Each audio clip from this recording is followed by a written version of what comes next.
ኢንተርናሽናል ባውንደሪ የሚሰመርበት አለው። ኤርትራ ነፃ የሆነችበት ኢንተርናሽናል ባውንደሪ ቅድም ነግሬሃለሁኝ። በ1908 በኢትዮጵያና በጣሊያን መካከል የተደረገ ውል ነው ያሰምረው። እሱ ነው ኢንተርናሽናል ባውንደሪ። አሰብ የኔ ነው፣ የአፋር ትራያንግል ነው የምን የምትለው ሁሉ ህጋዊ መሰረት የለውም። መብሸቅ ትችላለህ፣ መናደድ ትችላለህ፣ በኢትዮጵያ ላይ ደባ ተሰራ ብለህ ልትገነፍል ትችላለህ። ከህግ አንጻር ግን ምንም ተቀባይነት የለው። ስለዚህ ጦርነት ነው የምንፈልገው።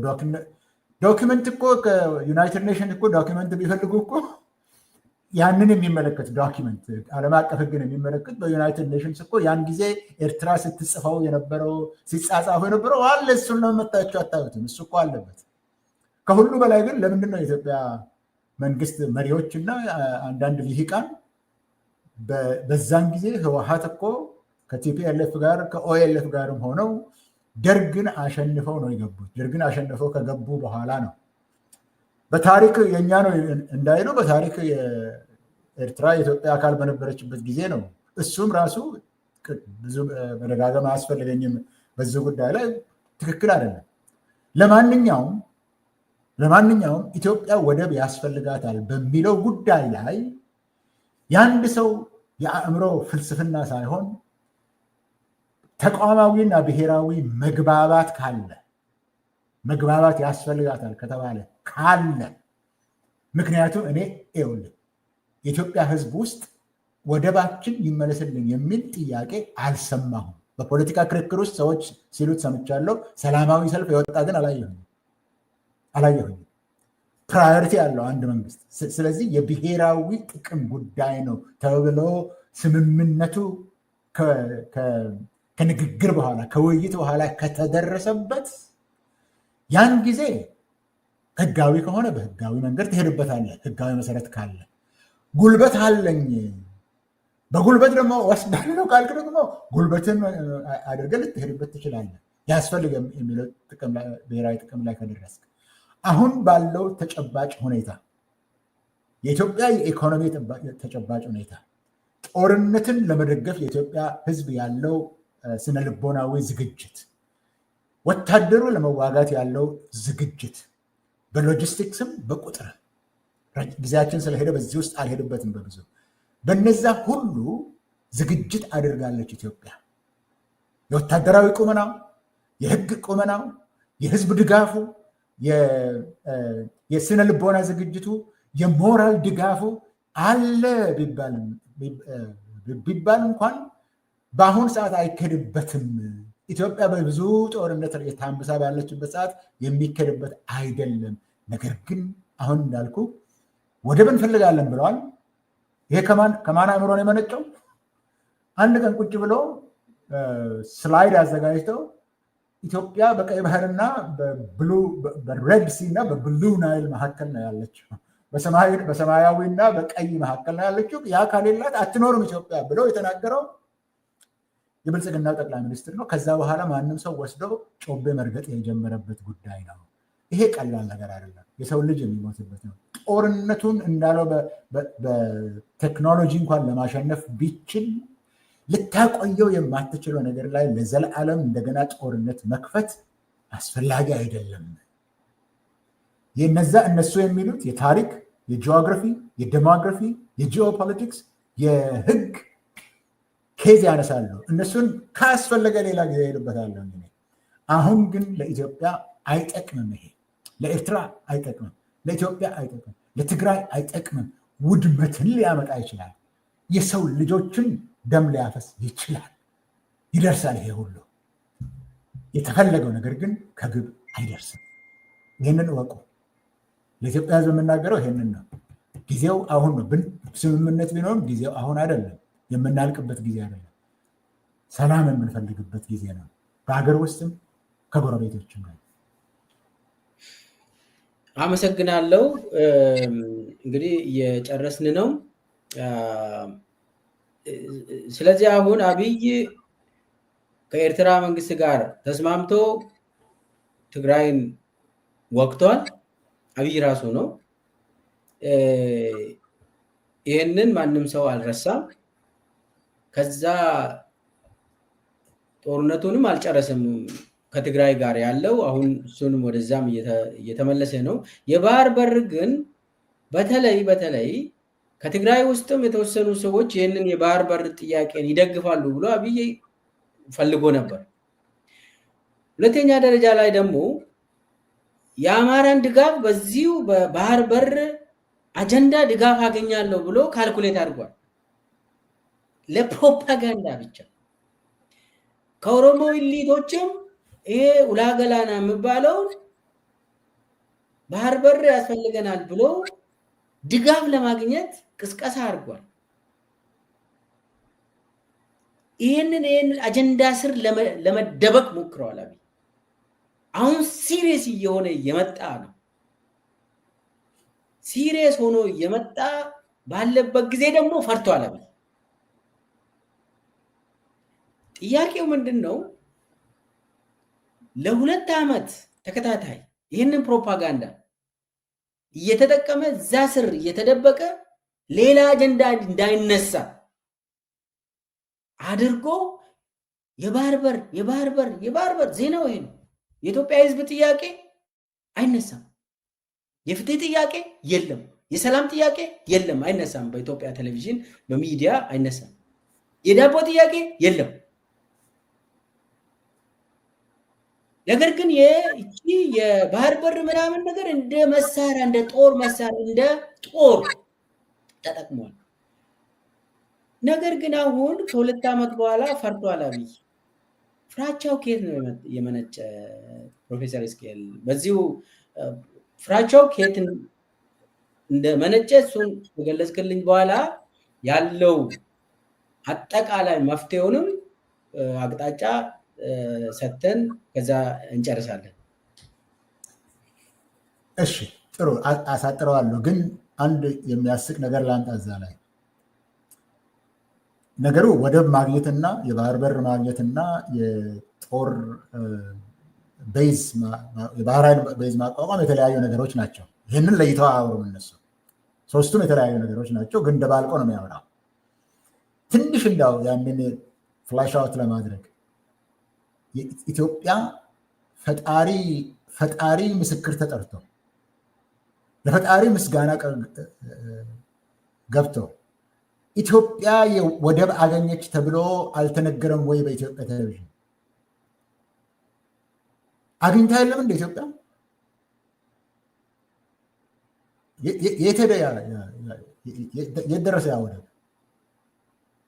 ያለኝ ትልቁ ጥያቄ ወደቡን እኮ አገኝን፣ ፈጣሪ ይመስገን፣ ሌላ ምን ይባላል? ኢትዮጵያ ወደብ የባህር ወደብ አገኘች ተብሎ ነበር።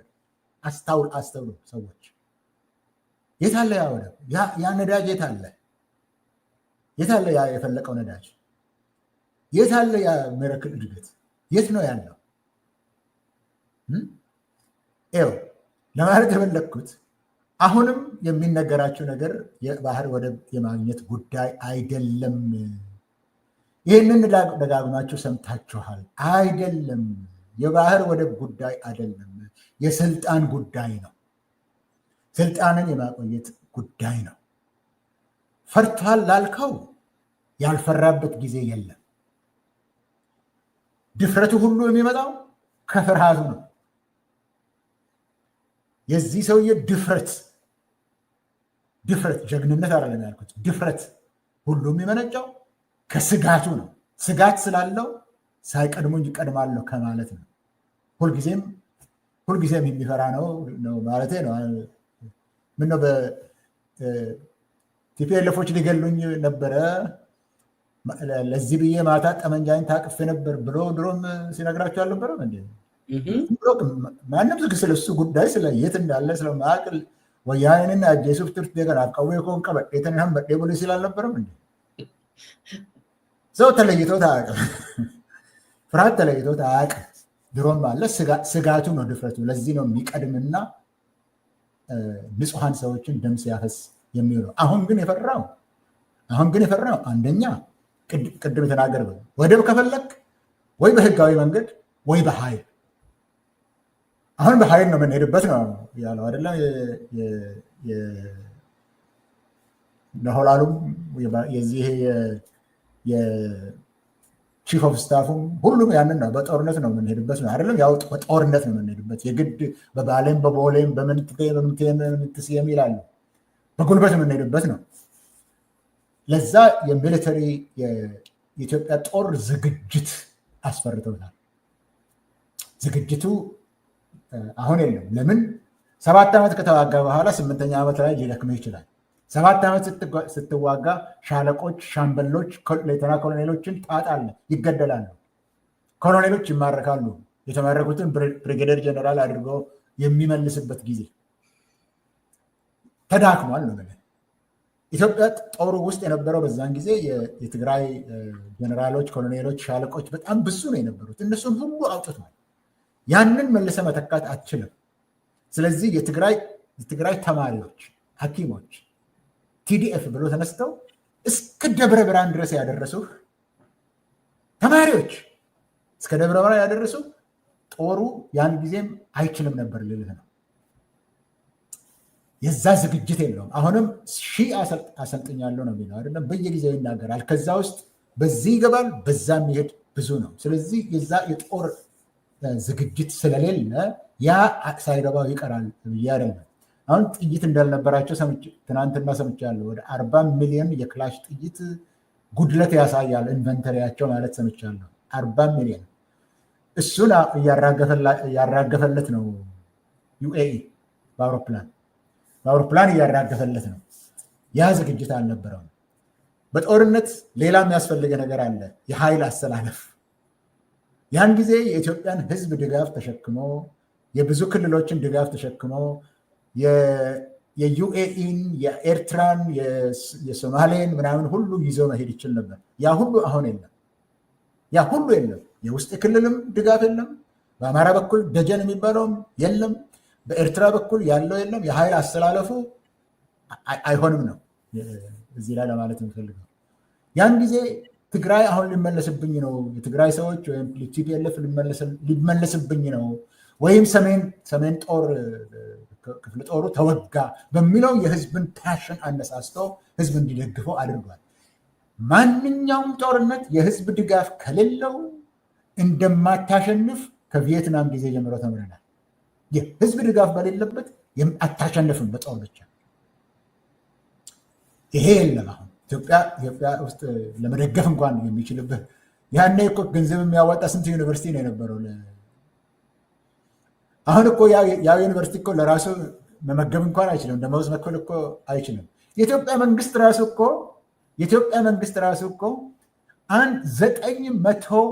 900 ቢሊዮን የኢትዮጵያ ብር ከባንክ ተበድሮ ነው ያንን ጦርነት የተዋጋው። 900 ቢሊዮን። የኢትዮጵያ ንግድ ባንክ ስንት ነው ካፒታላይዜሽኑ? 1 ትሪሊዮን ያህል ነው አይደለም?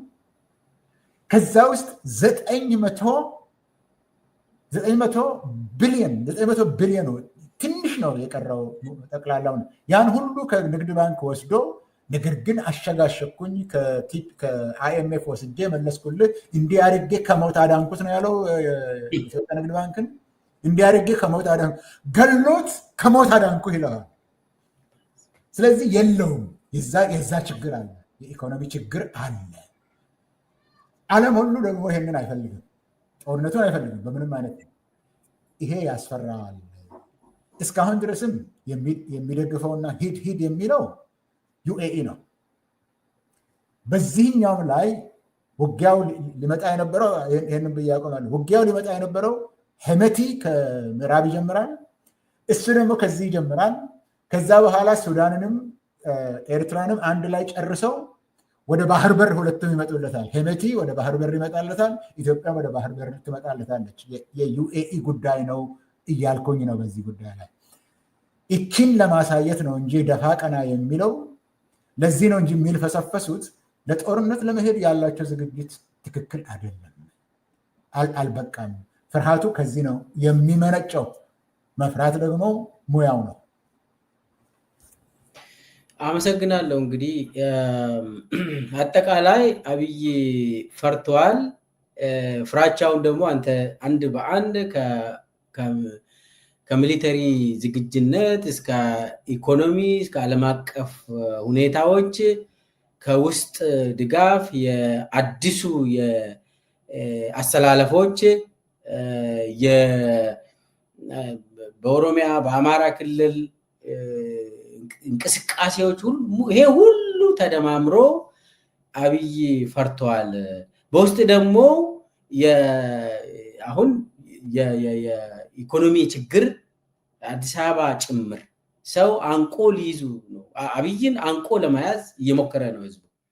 ስለዚህ በዚህ ሁኔታ ውስጥ በጣም ፈርተዋል። እሱ ሲፈራ ነው እንዲያውም አክት የሚያደርገው። ወደ ጦርነት አይሄድም ለማለት አይደለም፣ ፍርሃቱ ለዚህ ነው። ግን አይሄድም እያልኩ አይደለም። ለምን እሱ አክት የሚያደርገው መቼ ነው? እጅግ ሲፈራ ነው። አብይ በጦርነት ስር ተደብቆ እንደሚኖር ተስማምተናል። ጦርነት የአብይ እንጀራው ነው። ያለ እንጀራው ደግሞ መኖር አይችልም። ነገር ግን በአሁኑ ዙር ፈርተዋል ብለን ነው እየደመደምን ያለ ነው። ጦርነቱን ግን አይሄድም የሚል ኦልሬዲ ጀምሯል ትግራይ ላይ። የአሰብ ደግሞ የዩኤ ግፊትም ስላለ ሊሄድ ይችላል፣ ይተላለፍልን ብለዋል።